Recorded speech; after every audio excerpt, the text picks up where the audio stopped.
Hello everyone, welcome back. Chapter number 4, A Truly Beautiful Mind, from the book Beehive, Standard 9. This chapter talks about Albert Einstein. Albert Einstein का नाम हम सबने सुना हुआ है, ठीक है?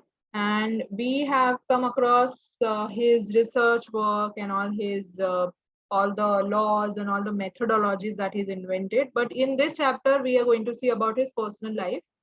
It is an informative chapter. You are not going to learn a single thing out of this. ये moral वाला chapter नहीं है, ये सिर्फ information दिए उनके life के बारे में, that's all.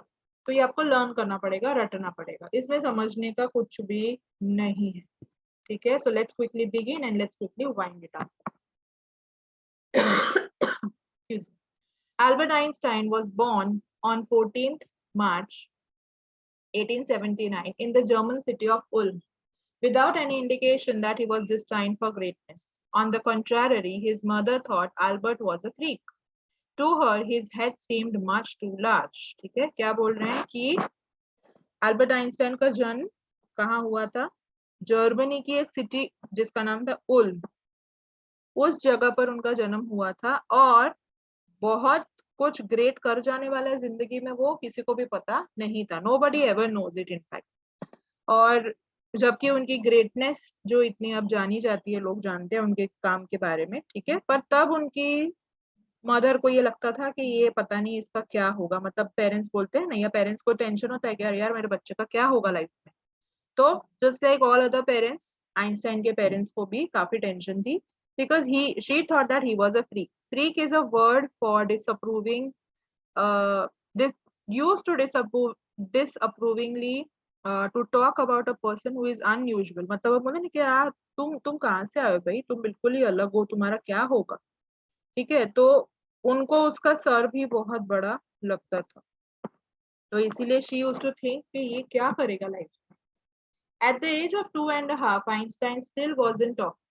आइंस्टाइन 2.5 years के हुए तब भी वो बात नहीं कर रहे थे in the sense he was not able to speak only.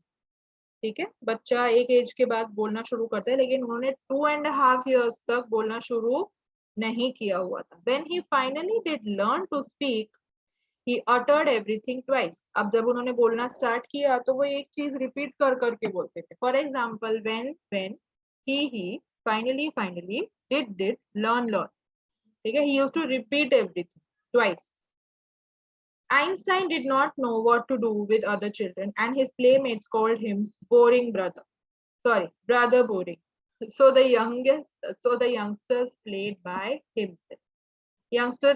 himself. मतलब कि उसके फ्रेंड्स जो थे, उनको फ्रेंड्स नहीं, मतलब उसके जो बैचमेट्स थे उन सबको वो बहुत बोरिंग लगता था, क्योंकि वो ज्यादा बात नहीं करता होगा, ज्यादा सोशलाइज नहीं करता होगा, तो इसीलिए क्या नाम रख दिया था. नाम रखने की तो प्रथा है ही, देखो चाहे वो इंडिया हो चाहे वो कहीं भी, कि नाम तो हम चिढ़ाने का नाम तो हम रखेंगे ही. तो उसका नाम क्या रखा हुआ था? Brother boring. एंड ऑब्वियसली वो फिर खुद से ही खेलते थे अकेले. He used to play by himself much of the time. He especially loved mechanical toys. Looking at his newborn sister Maja, he is said to have said, fine, but where are the wheels? ठीक है, उनको mechanical toys बहुत, मतलब कि machinery वाला जो भी था, मतलब मशीन वाले जो टॉयज थे, टेक्निकल जो टूल्स होते थे, वो उनको बहुत अच्छे लगते थे. And he was very very fascinated towards that. और जब भी उन्होंने अपनी छोटी बहन को देखा पहली बार जब उसका जन्म हुआ, तो उन्होंने पूछा कि उसके व्हील्स कहाँ हैं, यानी पहिए कहाँ हैं. मतलब उनको लगा कि जैसे कि गाड़ी है या मूवमेंट के लिए कुछ इंस्ट्रूमेंट है. A headmaster once told his father what Einstein chose as a profession would not matter because he will never make success at anything. उसके हेडमास्टर ने, यानी स्कूल के प्रिंसिपल ने, आइंस्टाइन के फादर को बुला के बोला कि आपका बेटा कोई भी फील्ड में जाए उससे कोई फर्क नहीं पड़ेगा, क्योंकि आपका बेटा किसी चीज में कभी सक्सेसफुल होगा ही नहीं. See, from the principal saying such things to Einstein winning the Nobel Prize. ठीक है, you never know what we can achieve in life. We never know that. Einstein began learning to play the violin at the age of 6 because his mother wanted him to. He later became gifted amateur violinist, maintaining this skill throughout his life. ठीक है, उन्होंने violin play करना सीख लिया था at the age of 6। क्यों? क्योंकि उनके मम्मा को चाहिए था कि मेरे बच्चे को वायलिन बजाना सीखना चाहिए। ठीक है, there are many things that our parents want for us but we don't want it. तो ये एक ऐसी चीज थी कि आइंस्टाइन को कोई इंटरेस्ट नहीं था वायलिन बजाने में, लेकिन just because his mother forced कि भाई सीख लिया, ठीक। But Albert Einstein was not a bad प्यूपिल। He went to high school in Munich, where Einstein's family had moved when he was 15 months old. वो फिर स्कूल जाने लगे when म्यूनिच में एक स्कूल था, वहां पे he started going and Munich shift हो चुके थे। He was born in Ulm in the German city of Ulm and उसके बाद they shifted to Munich जहाँ पे उन्होंने स्कूल वगैरह सब कुछ वहां से हुआ है। ठीक है, and scored good marks in almost every subject. Einstein hated the school's regimentation and often clashed with his teachers. Okay? At the age of 15, Einstein felt so stifled that he left the school for good. At the age of 15, he left the school. Do not take any such inspiration from such chapters. हाँ, वो Einstein है और उसने उसके अलावा बहुत सारी चीजें की हुई है, राइट? तो please do not take this as an example, do not take this as, मतलब पर्सनल लेवल पे अपने जाना नहीं कि हाँ मैं भी मतलब ऐसे कुछ खुराफाती करूँ, please. This is just a chapter, read it and leave it, finish. ठीक है, तो 15 साल की उम्र में वो स्कूल में जाते थे, पढ़ाई में अच्छे थे, हर तरह से सही था, लेकिन वो उनको सिस्टम से प्रॉब्लम थी, उनको टीचर्स के साथ उनका आर्ग्यूमेंट हो जाता था। ठीक है, and he left the school at the age of 15. The previous year, Albert's parents had moved to Milan and left their son with relatives. After prolonged discussion, Einstein got his wish to continue his education in German-speaking Switzerland, in a city which was more liberal than Munich. Munich में जहाँ पे उन्होंने schooling की, and at the age of 15 he left the school क्योंकि उनको उनके teacher से argument हो जाते थे और कुछ इश्यूज थे स्कूल में। फिर मिलान करके जो जगह थी जहाँ पे दे हैड मूव, वहां पे फिर उन्होंने आगे अपनी पढ़ाई कंटिन्यू की। Einstein was highly gifted in mathematics and interested in physics. Einstein को मैथमेटिक्स में और फिजिक्स में काफी अच्छा नॉलेज था। And after finishing school, he decided to study at a university in Zurich. जगह बहुत सारी है इस चैप्टर में, वो आपको याद रखनी पड़ेगी। उल्म आ गया है, म्यूनिच आ गया है, मिलान आ गया है, ज्यूरिच आ गया। ठीक है, अब कहाँ पे क्या हुआ था वो आपको सीक्वेंस में याद रखना पड़ेगा क्योंकि वो एमसीक्यूज में ऑब्जेक्टिव्स में आ सकता है कि भाई उन्होंने अपनी स्कूलिंग कहाँ से की, उनका बर्थ कहाँ हुआ था। ठीक है, फिर ज्यूरिच में उन्होंने कौन सी यूनिवर्सिटी में पढ़ाई की, तो you should be knowing all that. But science wasn't the only thing that appealed to the dashing young man with the walrus mustache. Moustache यानी कि मूछें, ठीक है, जो फोटो में आप क्लियरली देख सकते हैं। He also felt a special interest in the fellow student Meleva Merrick, who he found to be a clever creature. While he was in university, ठीक है, he got interested into one of his batchmates, जिनका नाम था Mileva Maric, and उनको वो बहुत intelligent लगती थी। This young Serb had come to Switzerland because the university in Zurich was one of the few in Europe where women could get degrees. So Mileva जो थी, she was not from, she had come to Switzerland because वो Zurich जहाँ पे वो पढ़ाई कर रही थी, वहां पे ही कुछ मतलब वो गिनी चुनी जगह थी जहाँ पे फीमेल्स को डिग्री मिलती थी। पहले के टाइम पे वो रेस्ट्रिक्शंस तो हर जगह थे और बहुत लिमिटेड सोर्सेज थे फीमेल एजुकेशन के, तो उन्हें जो डिग्री चाहिए थी, तो आइंस्टाइन जिस कॉलेज में यूनिवर्सिटी में पढ़ रहे थे, she was also there. Einstein saw in her an ally against the Philistines, means उनको एक फ्रेंडलीनेस उनमें दिखाई दी, मिलेवा मैरिक में आइंस्टाइन को एक फ्रेंडलीनेस दिखाई दी। And Philistines is a word used disapprovingly to talk about people who do not like art, literature, and music. Those people in his family and at the university with whom he was constantly at odds. ठीक है, उनको काफी मतलब Einstein saw in her an ally against the Philistines. मतलब कि अभी Einstein थे mathematics और साइंस और ये सब की पढ़ाई करने वाले, उन्हें लिटरेचर, आर्ट, म्यूजिक ये सब से कोई लेना देना नहीं था। And same was that girl Mileva merit, ठीक है। और इसी ये वन ऑफ द रीजंस था कि उन्हें वो अच्छी लगती that. The couple fail in love, letters survive in which they put their affection into words, mixing science with tenderness, ठीक है।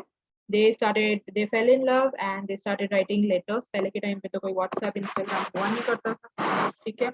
तो they were writing letters to each other।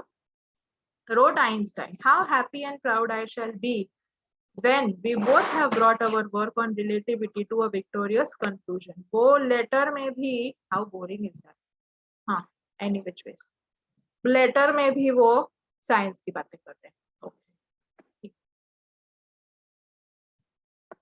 कि अगर हम ये रिसर्च करें तो कितना मतलब इंटरेस्टिंग होगा, या हम ये भी कर सकते हैं, ये रिसर्च भी कर सकते हैं। In 1900, at the age of 21, Albert Einstein was a university graduate। 21 की एज पे आइंस्टाइन जो थे वो ग्रेजुएट हो चुके थे, but he was unemployed। He worked as a teaching assistant, he gave private lessons, and finally secured a job in 1902 as a technical expert in the patent office in Bern। ठीक है, उन्होंने पढ़ाई तो complete कर ली थी, graduate तो वो हो चुके थे, लेकिन उनको अभी जॉब मिली नहीं थी। तो he was working as a teaching assistant, फिर वो प्राइवेट ट्यूशंस देते थे, ठीक है। And then finally in 1902 he got a job patent office. Patent का मीनिंग होता है, यहाँ पे दिया हुआ है, document which gives rights of an invention to the inventor. For example, अगर मैंने कोई डिजाइन बनाया, या मैंने कोई म्यूजिक बनाया, या मैंने कुछ लिखा, ठीक है, तो वो फिर मेरी परमिशन के, अगर मैं उसको पेटेंट करवाती हूँ, मतलब अगर मैं उसको रजिस्टर करवाती हूँ, तो फिर वो मेरी परमिशन के बिना कोई और यूज नहीं कर सकता। फॉर एग्जाम्पल सबवे है, ठीक है, तो सबवे का जो उसका जो आउटलेट पे जो सबवे लिखा हुआ होता है, वो मैं मेरी दुकान के बाहर नहीं लगा सकती कि सबवे, ठीक है। वो दे विल और इमीडिएटली दे विल स्यू मी। क्यों? क्योंकि वो पेटेंट है, वो रजिस्टर्ड है, ठीक है, और वो आप उनकी परमिशन के बिना आप नहीं यूटिलाइज कर सकते वो नाम। Getting it? तो ऐसी एक पेटेंट ऑफिस थी बर्न करके जो जगह थी वहां पे, जहां आइंस्टाइन को जॉब मिल चुकी। While he was supposed to be assessing other people's inventions, Einstein was actually developing his own ideas in secret। वहां पे एज अ टेक्निकल एक्सपर्ट उन्हें बाकी लोगों को इन्वेंशंस में हेल्प करनी होती थी, लेकिन साथ ही साथ वो अपने इन्वेंशंस भी सीक्रेटली डेवलप कर रहे थे। He is said to have jokingly called his desk drawer at work the Bureau of Theoretical Physics। Bureau हम बोलते हैं ऑफिस को, Bureau means ऑफिस, ठीक है। And he used to joke about कि जो मेरा जो डेस्क है, वर्क डेस्क जो है मेरा, ये बर्न में जो पेटेंट ऑफिस था जहाँ पे वो जॉब करते थे, उसको वो मजाक मजाक में क्या बोल रहे हैं कि it's a bureau of theoretical physics. One of the famous papers of 1905 was Einstein's special theory of relativity। 1905 में उन्होंने एक लेटर पब्लिश कर, पेपर पब्लिश करना, यानी one of the famous papers यानी कि आर्टिकल्स जो लोग पब्लिश करवाते हैं, ठीक है, न्यूज़पेपर्स में हो गया, मैगजीन्स में हो गया। तो स्पेशल थियोरी ऑफ रिलेटिविटी इस टॉपिक पे उन्होंने अपना पेपर, अपना आर्टिकल, अपनी पूरी रिसर्च पब्लिश करवाई। According to which time and distance are not absolute, indeed two perfectly accurate clocks। ये पूरा साइंस वाला है, तो ये अगर आपको साइंस में इंटरेस्ट है, I won't get into the depth of this, क्योंकि मुझे खुद ही नहीं पता जितना इसमें इंफॉर्मेशन दिया, और इसमें से कोई वो साइंटिफिक क्वेश्चंस नहीं आएंगे, सो रिलैक्स, ठीक है, सिर्फ यहाँ पे लिखा है उतना पढ़ लो, दैट्स ऑल। हाँ, स्पेशल थियरी ऑफ रिलेटिविटी ये याद रखना। Two perfectly accurate clocks will not continue to show the same time if they come together again after a journey if one of them has been moving very fast relative to the other। From this followed the world's most famous formula which describes the relationship between mass and energy। Science वाली चीज मेरे को भी bouncer ही जाती है, तो ये paragraph is self explanatory, ठीक है। तो इसमें कुछ तो क्लॉक की और कुछ तो डिस्टेंस की या कुछ बात हो रही है, which even I did not gate, ठीक है, साइंटिफिक चीजें हैं, अपने बस की बात नहीं। ओके, बट इसमें से ये सब तुम्हें कुछ नहीं पूछेंगे, चिल, ये E=mc² ऐसा कुछ पूछेंगे नहीं, तो रिलैक्स, ये सिर्फ क्यों दिया है भगवान जाने को, मुझे भी नहीं पता। While Einstein was solving the most difficult problems in physics, his private life was unraveling. Unraveling means it started failing. जो मिलेवा के साथ उनका relationship था, that was going through various issues. Albert wanted to marry Mileva right after finishing his studies, but his mother was against it. Albert Einstein की mother ने clearly मना कर दिया था कि that's not a good idea to get married to this girl. She thought Mileva, who was 3 years older than her son, was too old for him. ठीक है, कि एक तो as usual the girl was elder, तो वो सबसे बड़ा problem था लड़के की मम्मी के लिए, and she was also bothered by Mileva's intelligence. दोनों इंटेलिजेंट थे और दोनों पूरा दिन साइंस की बातें करते रहते थे, तो उसकी मम्मी यही बोलती थी कि एक टाइम ऐसा आएगा कि तुम लोग मतलब बोर हो जाओगे एक दूसरे से। So that was she had ample of reasons कि भाई you should not get married to each other. She is a book like you, मतलब कि जो पूरा दिन काम काम काम पढ़ाई पढ़ाई पढ़ाई, that way. Einstein put the wedding off. लेकिन मम्मी के खिलाफ जाके भी आइंस्टाइन ने शादी की। The pair finally married. The pair means Mileva and Einstein. They married in January 1903 and they had 2 sons. But a few years later, the marriage faltered. Mileva, meanwhile, was losing her intellectual ambition and becoming an unhappy housewife. See, जो लोग ऐसा नहीं है कि जो housewives होती है उनके कोई ambition नहीं होते, but here it has been clearly mentioned कि she wanted to work, लेकिन family होती है तो responsibilities automatically आती है, which she was not able to take care of, and that was the reason कि वो दोनों चीजें नहीं संभाल पा रही थी, and finally they decided to part their ways. After years of constant fighting, the couple finally divorced in 1919. Einstein married his cousin Elsa the same year. Einstein's new personal chapter coincided with his rise to world fame. उनका divorce Mileva के बाद हो जाता है, उसके बाद वो अपनी cousin से he gets married to his cousin Elsa the very same year.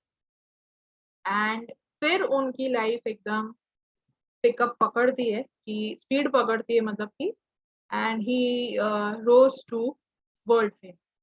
In 1915, he had published his General Theory of Relativity, which provided a new interpretation of gravity. An eclipse of sun in 1919 brought proof that it was accurate. Einstein had correctly calculated in advance the extent to which the light from fixed stars would be deflected through the sun's gravitational field. The newspapers proclaimed his work a scientific revolution. ये 12th वाला point पूरा का पूरा जो है आपको रट लेना पड़ेगा, क्योंकि उसमें ये लिखा हुआ है कि आइंस्टाइन ने जितने भी अभी तक रिसर्च की हुई थी वो सारी कैसे प्रूव हुई रियल लाइफ। ठीक है, तो उसके सारे प्रूफ्स दिए हुए कि इक्लिप्स हुआ तो उसकी ये थियोरी प्रूव हुई, ये इंसिडेंट हुआ तो उसकी वो वाली थियोरी प्रूव हुई। ठीक है, so this you will have to रटोफाई, cram this completely. Einstein received the Nobel Prize for Physics in 1921. He was showered with honors and invitations from all over the world and lauded by press. ठीक है, lauded by press, applaud करना किसी को यानी कि तारीफ करना, a huge round of applause हम जो बोलते हैं कि मतलब तालियां बजाते हैं हम, लेकिन एक्चुअली उसका मीनिंग यही होता है कि तारीफ करना या like that, to appreciate.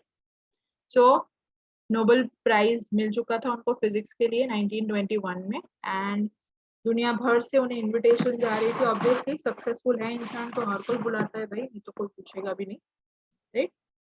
14 when the Nazis came to power in Germany in 1933, along with science and his invention and his research and all, Einstein के बारे में अभी हम बस लास्ट 2 या 3 ही पैराग्राफ्स बचे हैं, उसमें हम यही पढ़ेंगे कि he was very much into world peace. ये जो वर्ल्ड वॉर और ये सब हो रहा था तो he was the one who was उनको मतलब था कि अगर ये न्यूक्लियर बॉम्ब है, ये वेपन्स है, अगर ये सब यूज हुए तो बहुत डिस्ट्रक्शन क्रिएट हो सकता है।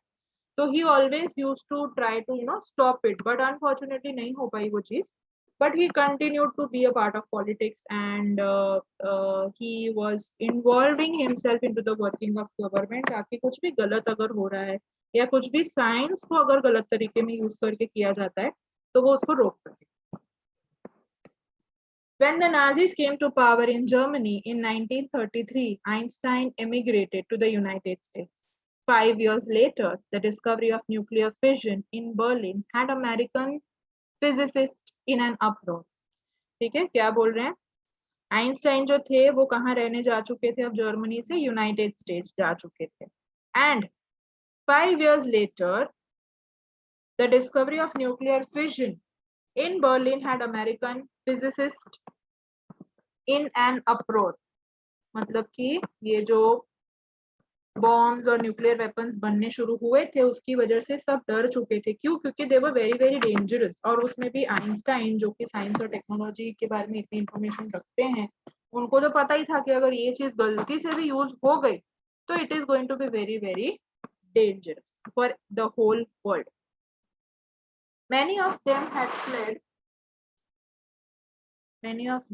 fled from fascism just as Einstein had, and now they were afraid the Nazis could build and use the atomic bomb. ठीक है, जर्मनी में जो नाजी थे, जो हिटलर का जो पूरा लीडरशिप के अंदर एटॉमिक बॉम्ब्स भी बन चुके थे. And Einstein was really scared कि अगर ये चीज यूज हुई तो ये बहुत डिस्ट्रक्शन क्रिएट करेगी. At the urging of a colleague, अर्ज का मीनिंग होता है रिक्वेस्ट. उनके आइंस्टाइन के कलीग ने रिक्वेस्ट किया कि तुम ये इन लोगों को लेटर लिखो, कि अमेरिकन प्रेसिडेंट को लेटर ये लिखो, क्योंकि अमेरिका मतलब जर्मनी जो थी it was attacking all the Nations. ठीक है, वॉर चल रहा था, तो उसमें ऑब्वियसली वो अमेरिका पे यूज हो सकता था. तो उन्होंने, आइंस्टाइन ने अमेरिकन प्रेसिडेंट जो थे उनको लेटर लिखा कि अगर इस टाइप का जो बॉम्ब है अगर ये कहीं भी एक्सप्लोड हुआ तो ये बहुत डिस्ट्रक्शन क्रिएट करेगा. ठीक है, अब उसने क्यों लेटर लिखा? ये बोलने के लिए नहीं कि भाई तुम भी एटॉमिक बॉम्ब बनाओ. उसने ये बोलने के लिए लिखा कि ये वॉर को बंद कर देने की जरूरत है, रोक देने की जरूरत है. लेकिन अमेरिकन प्रेसिडेंट ने क्या किया? उसने बॉम्ब बना दिया. ठीक है, कि okay, if Germany is ready even we are ready. ये इन्होंने इसमें पूरा सब मिक्सअप किया है. उसकी पर्सनल लाइफ के बारे में बता रहा है, फिर साइंस भी इन्वॉल्व किया है, बेसिस भी आ चुका है, वॉर की बात हो रही है. Franklin D. Roosevelt on 2nd August 1939, in which he warned a single bomb of this type exploded in a port might very well destroy the whole port together with some of the surrounding territory. Einstein ने अपने letter में लिखा कि अगर ये जो bomb है अगर ये कहीं भी एक्सप्लोड होता है तो ये उस जगह को तो डिस्ट्रॉय करेगा ही और साथ साथ उसके आसपास की जगह को भी डिस्ट्रॉय करेगा. His words did not fail to have an effect. The Americans developed the atomic bomb in a secret project of their own, ठीक है, and dropped it to the Japanese cities of Hiroshima and Nagasaki. Hiroshima Nagasaki का जो bomb attack है वो तो हम सबको पता ही है. ठीक है, and Einstein was deeply shaken by the extent of destruction.